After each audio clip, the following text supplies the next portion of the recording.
Abrimos la puerta de nuestro programa con historias de vidas transformadas.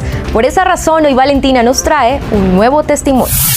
Diariamente vemos cómo el abandono, el maltrato, el rechazo y la falta de oportunidades las viven miles de personas en el mundo. Veamos la historia de Andreina, que de seguro nos sorprenderá. Nací un 24 de julio de 1988, aquí en Valledupar. Mis padres nunca convivieron. Cuando mi mamá quedó embarazada, se encontraba en una situación de desesperación, de angustia, debido al poco apoyo que mis abuelos maternos, es decir, sus padres, le brindaron en ese momento. Era un bebé no planeado, no me esperaban. Parte de la familia materna, en especial una tía, pues con poco conocimiento de Dios o nulo conocimiento, le indujo a mi mamá para que me abortara. Entonces preparó remedios, uno tras otro, le dio varias porciones. A mí no me esperaban con amor como esperan a cualquier bebé. Mi mamá, al dar a luz en el hospital, ella me rechazó desde el primer momento porque no quería una hija sin padre, de tal manera que mi mamá pues ni siquiera me amamantó estando en los primeros días de nacimiento. Mi mamá pues se dispone a salir del hospital. Cuando ella se dispone a salir, la aborda una prima hermana de ella y le dice: Ana, la bebé, la niña, ¿dónde está la niña? Entonces ella le dice: no, yo no tengo que ver con ninguna niña, no me interesa. Yo lloraba, mi mamá no me tomaba en brazos, ella no me daba seno. Al mes de nacida, pues mis abuelos, en acuerdo con mi mamá, concibieron la idea de que ella terminara la secundaria. Y pues como mis abuelos, ellos todo el tiempo labraron la tierra en el campo, vivieron en Venezuela. Mi abuelo era de aquí, de San Juan del Cesar, y mi abuela sí de Venezuela, indígena guayú, de la etnia. Entonces ellos deciden llevarme a mí a Venezuela de un mes de nacida y mi mamá quedarse aquí en Valledupar terminando su secundaria. Yo al principio los llamaba a mi abuela mamá y a mi abuelo papá. Entonces hasta la edad de 4 años y medio mi mamá regresa a Venezuela y va a buscarme. Yo preguntaba: ¿quién es esa señora? ¿Quién es esa mujer que está ahí? No la conozco, no sé quién es. Y mi abuelo me decía: esa es tu mamá. Y yo: no, eso me traía confusión. Y yo: no es mi mamá. Y me traía así como que esa señora no es mi mamá es Carmen, mi papá es Nando, decía yo así. Y bueno, en últimas, para mí fue duro ese momento de desprendimiento, sentir que me desprendía de mis abuelos, que eran mis papás, quienes me habían dado una identidad, mi abuelo como padre, mi abuela como madre, el cariño, el afecto. A pesar de que mi abuelo era un hombre bastante fuerte de carácter, él no era tanto de mimos ni nada de eso, ni tampoco mi abuela, pero en sus posibilidades me daban respaldo. Entonces yo lloré impresionantemente en ese viaje, no me calmaba, me compró muñeca, no me calmaba. Llegamos a la casa y yo no me calmaba, hasta que un momento mi mamá pues con su autoridad vino y me dijo: aquí la mamá soy yo y mis padres son sus abuelos, no son sus padres, yo soy su mamá. Entonces transcurrido ese tiempo, mi mamá, como cuando yo tenía como 7 años, ella conoció a una pareja, es decir, mi padrastro en ese momento, y allí el hogar pasó de ser 2, es decir, que yo vivía inicialmente únicamente con mi mamá, pasó de ser 2 a ser 4 integrantes, los de la familia. Fue una relación al principio bonita, había comprensión, había diálogo, se entendían, pero después, bueno, nació mi hermano. Yo me sentía como solita y que le pedí un hermanito a mi mamá, ella me lo concedió. Entonces nació mi hermanito pero después las cosas se fueron complicando en el momento de que pues su pareja tomaba alcohol.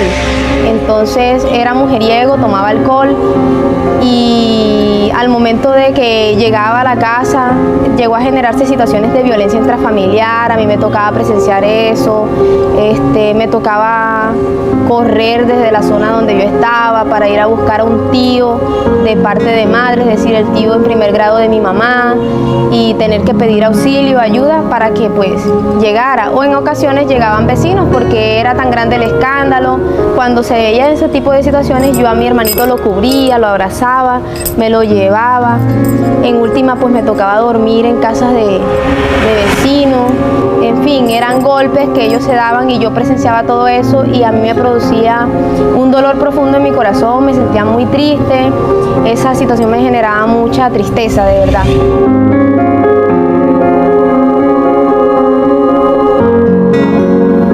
Mi mamá pues le había ocultado el embarazo de mi hermano a mis abuelos y un momento llegó a ir allá y me decía: no le digas a tus abuelos, no menciones el nombre de Alejandro en la casa de mis padres, de tus abuelos. Entonces en una de esas mis abuelos, y como toda niña una vez es tan ingenua e inocente, se le da por comentar todo, comienza a preguntarme: ajá, Andreina, ¿y tú cómo vas en el colegio? Yo bien. ¿Y con quién estás en la casa? Entonces comencé a comentarle, no, que mi mamá tiene una relación, que es el papá del niño. Comencé a comentarle que vivo con 2 hermanastros y mi abuelo pues puso los gritos en el cielo porque ¿cómo va a ser? Y bueno, todo eso incrementó una furia en mi abuelo cuando de repente toma una decisión así bruscamente y echa a mi mamá, la echa de la casa. Ya estaba allá en Venezuela y se me va de la casa y me recoge todo allá en Valledupar. No quiero saber de usted, y la niña me la deja. Y mi mamá, vi como ella tomó las cosas, se llevó a mi hermano en brazos, no me dijo nada, y yo, mamá, y ella iba a tomar el taxi y me dice: ya usted es una niña de 10 años y tiene capacidad para decidir con quién se queda. Y estaba yo en una esquina, mi abuela en el otro lado de la esquina y ella del otro lado de la esquina. Y yo no me di palabra, una niña de 10 años, pero en ese momento estaba confundida y no me di palabras y simplemente miré hacia mi abuela. Miré hacia mi abuela y señalé, hice un gesto así y señalé a mi abuela. Y mi mamá se fue y yo después como que me sentía como que yo hubiese querido que mi mamá en ese momento ni siquiera me colocara a elegir, sino que dijera: usted es mi hija y véngase conmigo. Y fue duro en ese momento porque al tiempo ella intentó recuperarme varias veces y me mandaba cartas. Incluso llegó a decir que mis abuelos me habían secuestrado. Entonces llegó a echar esa mentira de que me habían secuestrado. Los llamaron a la prefectura, manifestó que a mí me maltrataban, cosas que no eran ciertas.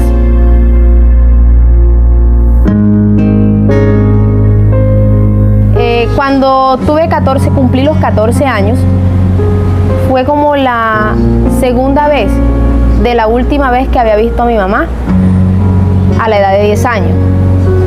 Ella se acerca, me acuerdo yo, en los linderos de donde yo vivía, del terreno donde vivía, y me entrega una documentación, un álbum de fotografía con todos mis documentos y me dice: tenga, Andreina, aquí tiene su documentación. Así me entrega los documentos y me dice: y hágase el cargo que ya yo estoy muerta para usted y usted para mí. Esa fue una expresión bastante dura. En ese momento yo no le respondí nada, simplemente sentí rabia, mucha rabia, demasiada rabia por lo que me había dicho. Y yo después comencé como a tomar una actitud de que no quería saber nada de ella. O sea, ni siquiera quería mencionar la palabra mamá.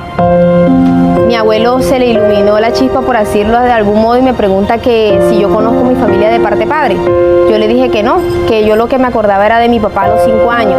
Entonces él me dice: su familia de parte padre es una familia de bien y le puede ayudar a usted, porque yo decidí que no quería estudiar más en Venezuela porque el estudio era atrasado. Entonces es cuando la primera vez pues vienen acá, conozco a mi familia de parte de padre, a mis abuelos. Primeramente conocí a mis abuelos, conocí a mi tía de parte de padre. Ella actualmente era juez. Entonces comenzó a hablar conmigo y al primer momento de conocerla, pues la impresión que le da es que mi cara era el reflejo de mi papá. Entonces ella me tiende la mano de ayuda y mi tía me forma y me educa, aunque no fue tarea fácil, le tocó duro porque era una adolescente de 14 años, venía con otras costumbres, tener que amoldarme a unas costumbres nuevas, pero tenía claro y firme lo que quería hacer. Mi tía ya se congregaba, entonces ella comienza a llevarme a iglesias cristianas. Me comenzó a criar y a moldar de acuerdo a los principios cristianos. Entonces ya como en el 2002 es que nosotros pues estábamos asistiendo a otra iglesia y oramos para que nos radicara en una iglesia que fuera integral, es decir, una iglesia que se viviera la palabra de Dios. Entonces mi tía comenzó conmigo hasta el momento de pues lograr consolidar mi profesión, que hoy actualmente soy abogada y tengo mi especialización en Derecho Procesal Civil y actualmente trabajo con una universidad de coordinadora académica del programa de Derecho.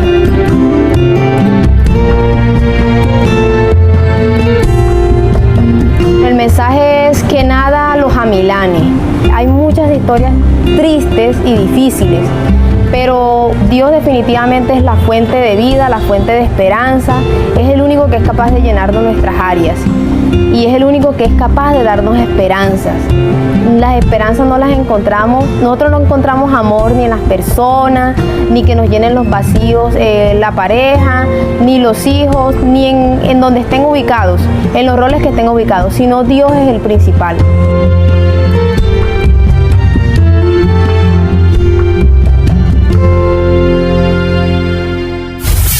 Hoy Andreina es una profesional exitosa. Sus dones, talentos y habilidades los ha puesto al servicio de los demás.